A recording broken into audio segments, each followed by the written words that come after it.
સુરત શહેર કોંગ્રેસના જમ્બો સંગઠનની જાહેરાત બાદ ગણતરીના કલાકોમાં જ ભરડો થયો.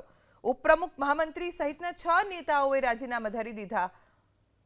શનિવારે કોંગ્રેસ દ્વારા સંગઠનને મજબૂત કરવાના ઈરાદે 151 હોદ્દેદારોના નામની જાહેરાત થઈ, પણ આ નવી ટીમ સક્રિય થાય તે પહેલા જ વિવાદની આગ ફાટી નીકળી. સંગઠનનું માળખું જાહેર થયાની ગણતરીની મિનિટોમાં જ પક્ષના જૂના જોગીઓએ નારાજગી વ્યક્ત કરી સંગઠનના હોદ્દા પરથી રાજીનામા આપી દીધા.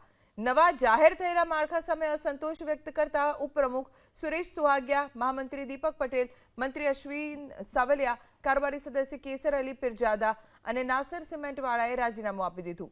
સુરત મહાનગરપાલિકાની ચૂંટણી માથે છે, ત્યારે કોંગ્રેસમાં આ પ્રકારની યાદવાસ્તળી પક્ષ માટે નુકસાનકારક સાબિત થઈ શકે છે.